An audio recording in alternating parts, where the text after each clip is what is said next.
మట్టి ముంత ఇచ్చి వెండి చెంబు దొంగిలించినట్లుంది రాష్ట్రంలో టీడీపీ కూటమి పాలన. రాష్ట్ర ప్రభుత్వము ప్రజలకు ఇచ్చేదేమో గోరంత, ప్రజల నుండి తీసుకునేది కొండంత.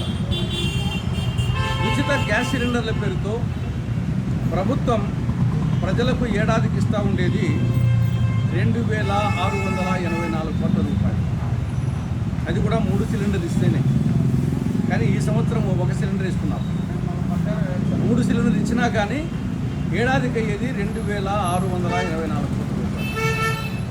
కానీ విద్యుత్ సర్దుబాటు ఛార్జీల పేరుతో ప్రభుత్వం ప్రజల నుండి లాక్కుండా ఉండేది అదనంగా 15,485 కోట్ల రూపాయలు. అందుకే ఇచ్చేది 2,684 కోట్ల రూపాయలు, లాక్కుంటా ఉండేది 15,485 కోట్లు. ఈ ప్రభుత్వం, ఈ పార్టీ అధికారంలోకి వచ్చడానికి ప్రధానమైన కారణం సూపర్ 6 పథకాలు. కానీ అధికారంలోకి వచ్చి 6 నెలలు అయింది. సూపర్ 6 పథకాలు సూపర్ ఫ్లాప్ అయిపోయింది.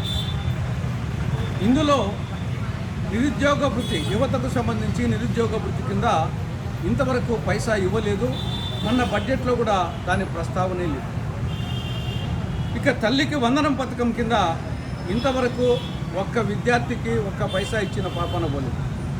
ఇది ఎలా ఉందంటే తల్లికి వందనం నిల్, తండ్రికి ఇంధనం ఫుల్ అనే విధంగా పరిపాలన సాగుతూ ఉంది.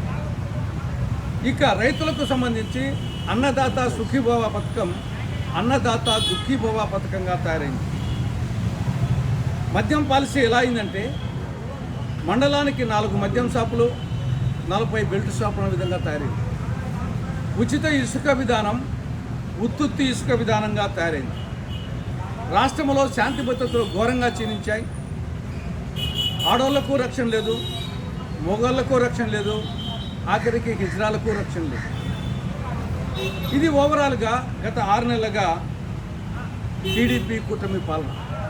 కాబట్టి రాష్ట్రంలో ఇందిరమ్మ రాజ్యం రావాలి అన్నా, ఇంటింటా సౌభాగ్యం వెళ్ళి విరియాలన్నా, రాష్ట్ర ప్రగతి సాధించాలన్నా అది ఒక్క కాంగ్రెస్ పార్టీతోనే సాధ్యం.